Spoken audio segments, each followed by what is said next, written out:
Gotta say, diehard fan of Terminator, but also a diehard fan of True Lies. Any chance we can resurrect hope of a second one, or even just another James Cameron movie?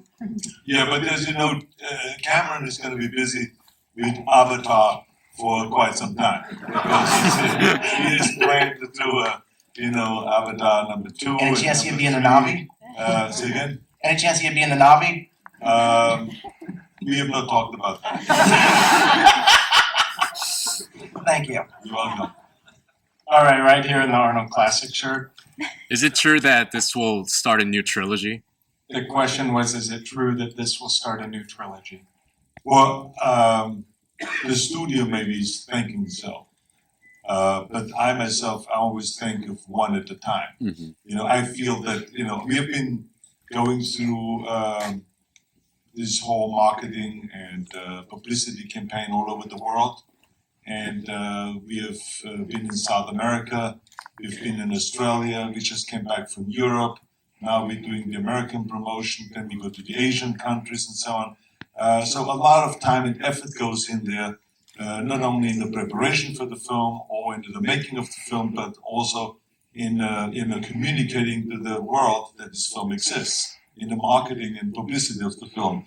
And so to me, it's important that the people go and see this movie, that the movie is successful, that it gets good reviews, that people enjoy it, and that the demand of you all creates then the desire for us to do another one, rather than to be presumptuous and to say, hey, we're going to do now 2 more.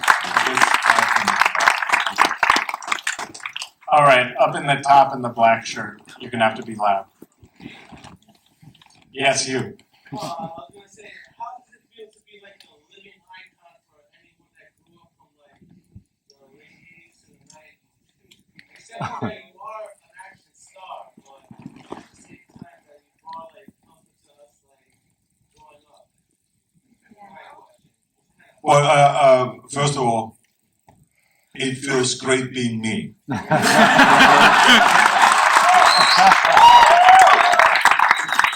And I have to say that I'm very fortunate that I've had this extraordinary career, not only in acting and in show business, but also in bodybuilding. Mm-hmm. And that I have, won 13 World Bodybuilding Championships, and that I was able to bridge over to acting, even though the majority of people in Hollywood said it would never happen because of my accent and because of my body being overly developed and because of my name no one would be able to pronounce and all of those kind of excuses. So I did not listen to the naysayers, and I just was going after my vision. So, I was very happy that that worked out. And then when I wanted to be a public servant to serve the people of California, I also was able to do that, even though everyone said it would never happen and I didn't have the experience and why would the people elect me and all that. So I didn't listen to the naysayers then either. And it happened. But all of this brought me great joy and great happiness, but it wouldn't have happened if I wouldn't have come to the greatest country in the world, to America. This is the land of opportunity, the greatest place in the world. Let's do the other guy in the black shirt in the back because that's cruel not to. This is a 2-part question. In the last few moments of the Terminator, the corrupted John Connor, he stuck his hand into Sarah Connor's shoulder. That can play a huge role in like the later series. I didn't have this conversation with the writers. So I will do some investigating after this question, and we'll find out that what was the meaning of certain contacts, physical contacts with Sarah Connor. But I really don't know if that is going to pay off in some other Terminator movie or not. I doubt it. I think it just happened to be that way, but you cannot read into it.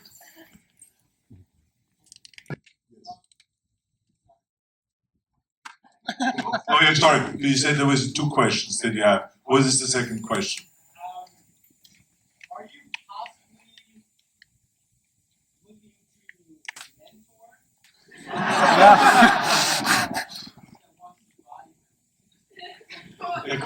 is, are you possibly looking to mentor someone who wants to bodybuild?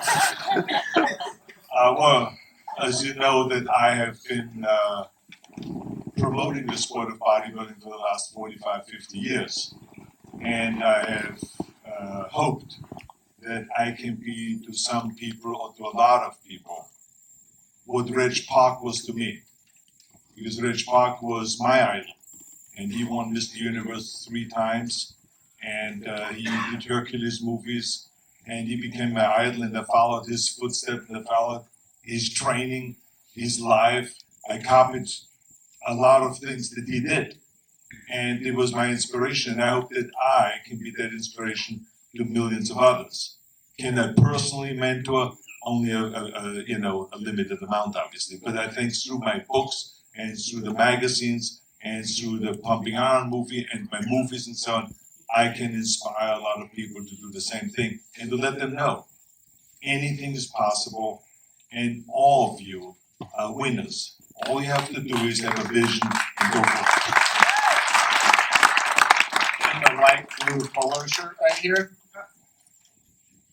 Ooh, I was curious on how often do you look on Reddit yourself, and do you ever comment without your well-known username? Well, I communicate, as you know, quite frequently. And I love to listen to the reactions and everything like that. And I think this is a great form of communicating.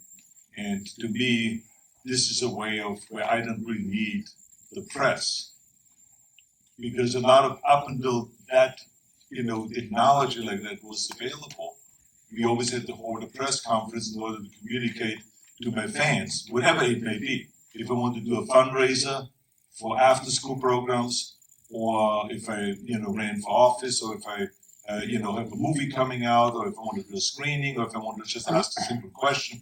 I mean, all of this is now possible without having a press conference and communicating directly to my fans. And so I think the world of Reddit. I think it is just such a fantastic new idea and a new way of communicating. And hell, you wouldn't have this screening the other day if it would be for Reddit, right? I mean, this is really great. And I can get great feedback right away from you guys. So that's so wonderful about it. So it is unfiltered, it's just pure. And some people don't like it. May I remind you, some people don't like it because some people don't like to hear the truth. I like to hear the truth because according to that, I can go and make certain changes because I like to hear the truth from the people rather than what the press's interpretation of the truth is, which we all know sometimes is a little distorted. Yeah. Hi. Yes. You guys don't see this guy, but I mean, he does exist, and there is someone sitting here. Okay. Your 30-year-old self in the movie.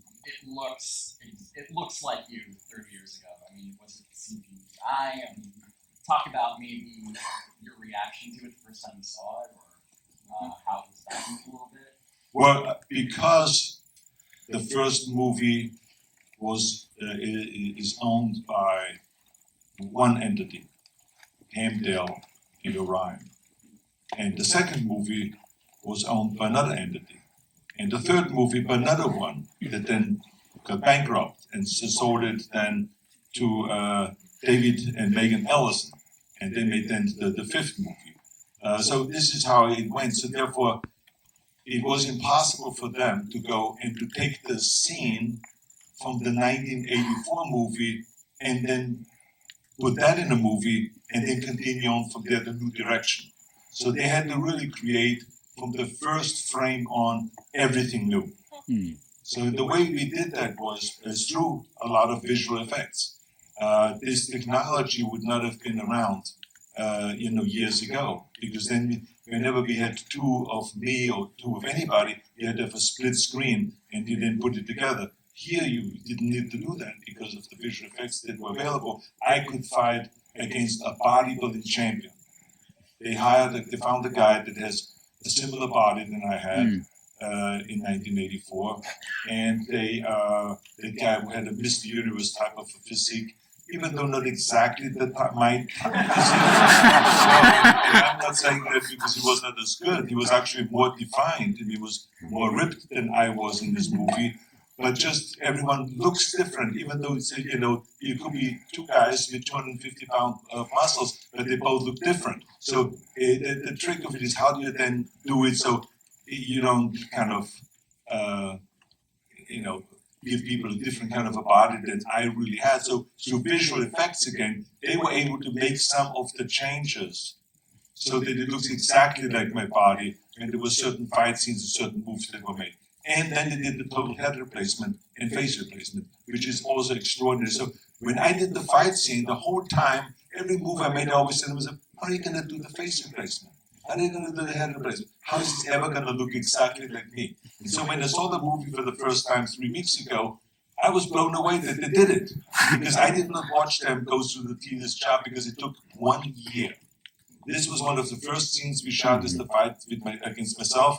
It took exactly, it was end of April to beginning of May we did that fight scene. And the visual effects department went to work immediately, and they worked until exactly a year, until just literally a month ago. But then that's when I then got to see it, because I said I don't want to see it without having those visual effects finished. And so that's when I got to see the movie. So it was a combination of the real fight and of flying around on wires and doing crazy stunts and stuff like that. But also, part of it was visual effects. And because of this technology, we were able to see. Well, it was very seamless. Well, thank you. I would tell the guys that are responsible for that. The guy in the gray T-shirt, he's been holding his hand. Arnold, huge fan.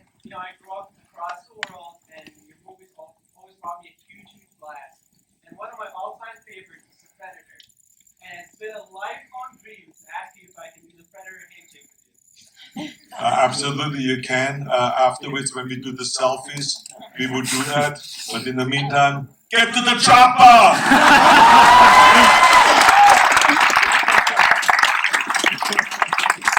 Right here in the blue plaid thing. I really love all the funny videos you've been posting on social media. I was just curious if there's any chance of you doing another comedy again, like Kindergarten Cop Twins. I grew up on those movies. I'm sure everyone did here. You're great at comedy as well as action. Second part of the question is Shane Black's doing a new Predator movie. Will you be a part of it? I don't know about Shane Black's new Predator movie.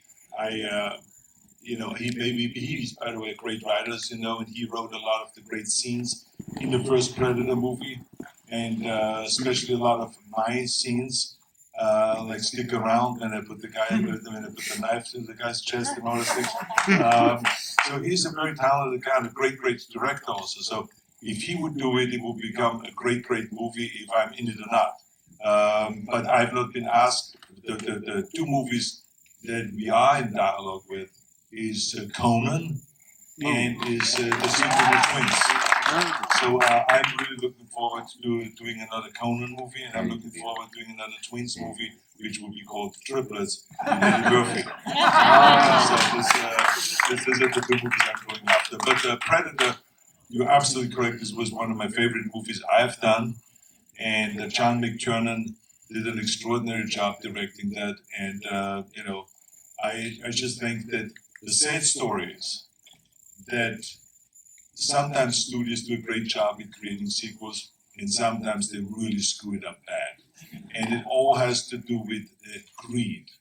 They sometimes, want to do it really cheap and make as much money as possible, so they don't hire the right cast or not the right director because it maybe cost them an extra $1 million. So they want to do it really cheap. And other times they want to rush it because they want to have it come out next spring, even though now it's already fall. So how do you do all that, right? So it's a stupid kind of move to make, and therefore they lose a lot of money by doing that. So far, no Predator, no matter which one they did after the first one, has really come out and was, I think, satisfactory to the audience. So I hope if Shane Black does another one, I hope that this one will be great.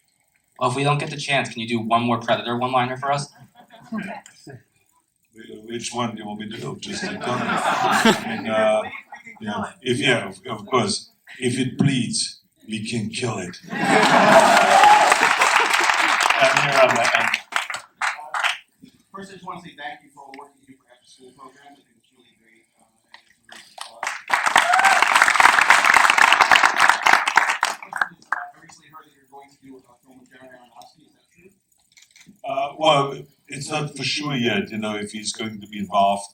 If it's the TV series that he wants me to do and star in it, or if it is him directing or producing one of the movies that we have been talking about.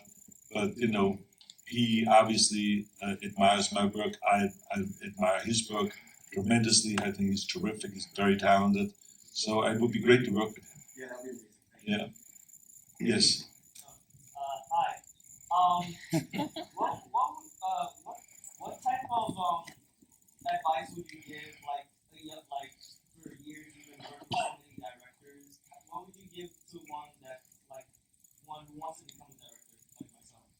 I think that the most important thing is that you have a clear idea of what kind of movies did you want to direct, and what kind of scripts you're going after, what kind of training do you put in order to become a great director, because as you know, I am a big believer in reps.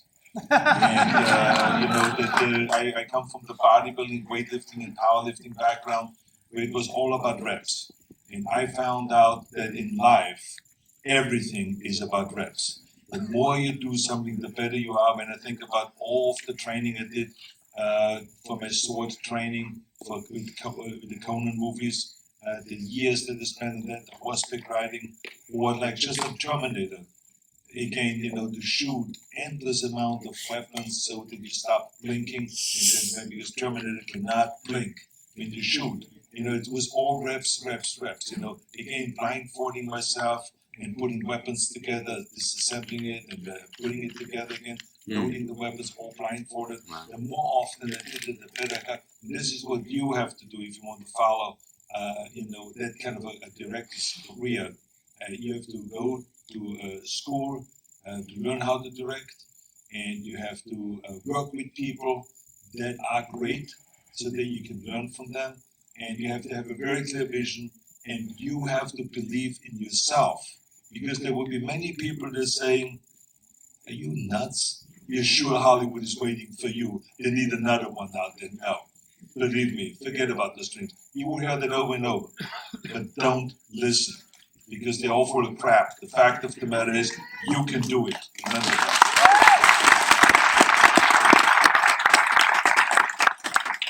And the tablecloth shirt.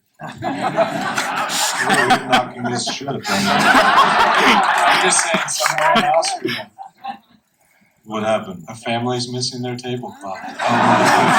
It's so below the belt, I cannot even believe it. I have to apologize. But I have to put a disclaimer on it. He's from Bakersfield. I love the fight scene in the hospital between you and John Connor. It's probably my favorite scene in the film. Can you talk about that scene a little bit and what demands you needed to do for that set, or the day on the set?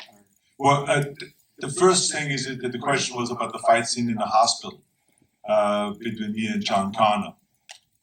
And the most important thing is that before you do the first move, you have to recognize the fact that I weigh 1,000 pounds because I'm a metal skeleton and I'm this machine. So therefore, every move and everything that happens has to be different than when you watch a UFC fight. I mean, we see the most extraordinary fights when we watch UFC fights, which I love to watch, right? Or regular boxing, whatever. But the UFC fights is a good example because they throw each other around and they also punch and kick and all stuff. So when they hit the cage, it doesn't cave. It doesn't fall over. If the two Terminators would fight, it would immediately break through the whole thing. Or if they land on the ground, the whole thing would break through, as you could see with the cement cracking when the two in the beginning fought and so on. So this is what you have to keep in mind. So therefore, everything you do, like if we hit the wall has to go. And so a lot of preparation goes into those fight scenes. And a lot of stunt work goes into those fight scenes.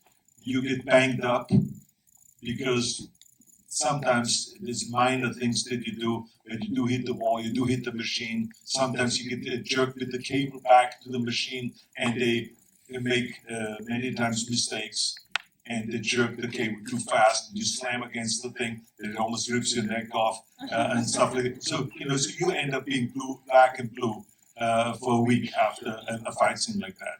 But it's very well rehearsed, it's very well choreographed and all of this stuff. And you have to be ready with the dusting, you have to be ready with the explosions and with the fire and with the gas stuff and with the wind machines, and all of this stuff all has to be coordinated very well in order to really be believable and to do that. So most of that stuff was done in real life, and there was no visual effects used except when you see walls crumbling and stuff. They were kind of make-believe walls that looked really real, like cement walls, but they were actually make-believe, and we crashed through it and landed on the other side. Thank you. Absolutely. We have to wrap up right now so we can get to the selfie line. There's one more question, because you have been kind of very anti-women. You haven't called a woman here this whole time. She's the only woman raising her hand. I see other women raising their hands, but I mean, I think that's an she has unfair been attack. very patient with you. Can we keep everyone in their seats for a minute, please? So that can we you can be ask a question? orderly when we get to the You want to selfie give her a line? microphone? Yeah, I'll give her my microphone. Otherwise, I'm going to tell your mother. Go ahead. Thank you, first of all, thank you so much for this. It's such an honor to meet you. My question is, during the editing process of this movie, there's scenes that are cut, there are scenes that are kept in. Were there any scenes that were cut that you had a real disagreement with the director about, and if they were, what were they? No, I don't think there's a disagreement there. There was a disagreement, I remember, on the second Terminator, because we screened the movie and it was 2 hours and 20 minutes. And so I said to James Cameron, movie's too long. And he said to me, he says, why do you say that? I said, because it just felt like at a certain point, okay, let's get it done. And he says, okay. He says, there's one scene in there where you take your brain out, this cylinder, out of your head. It was an operation where they took this thing out, and it was like shot in a very remarkable way with the mirror effect and all this stuff. And it was a 3-minute and 30-second scene. And he says, I'm going to take that scene out to shorten the movie, just to pay me back. And I said to him, no, that's one of my favorite scenes. I said, take that out. He said, no, I have to, because that's the way we shorten the movie. And then I have to work on some other scenes. And so he took that scene out, and we had a little bit of fight about that. But then I had to let it go because we wanted to cut down the length of the movie. And so this was the big thing about this movie. Naturally, this movie is always coming like around 2 hours and 20 minutes or 2 hours and 40 minutes when you see the first cut. Then you have to cut it down. So there's certain scenes that have been shortened or cut faster in order to have it in. But there is no specific scene that I can think of that has been taken out that I would love to keep in there. So there's reasons why they kept certain scenes out, because they didn't work or we didn't need to get the point across and all this. And there was maybe in the fight scene between me and myself, there was 2 or 3 cuts that were missing in there. And obviously they maybe didn't work visual effects wise why they cut them, but there was no disagreement on that at all. No, I thought that they did a great job with editing. And I tell you, the thing that I was most impressed with this movie was the emotions. Because to me, that was always what was so great about Jim Cameron's movies, because he was so good always in creating all the action, but then there's this underlying kind of emotional power. And this movie had that also, unlike the third Terminator or the fourth Terminator. I thought that they got that back really powerfully besides all the action. So that's why I really was surprised and in this movie. And you know, I called the director right after I watched it and told him, I said, I really thought he did a great job with the editing because the emotions really hit me hard and really played well. And he said that was his objective. He wanted to have that come out really strong. So, that was it. Anyway, Thanks very much to see you all up tonight. If we could keep all of you in your seats for a second so we can get him up. where's Bill Nye? Okay, Jeff.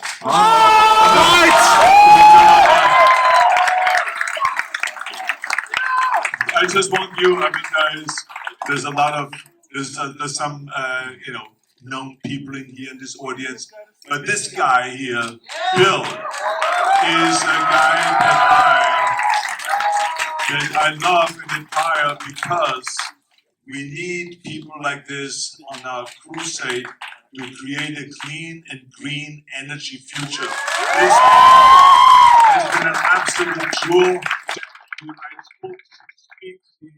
He communicates it so well at this point. So, let's give him a big round of applause. Thank you. We'll see you up there in the selfie line. Let's do it.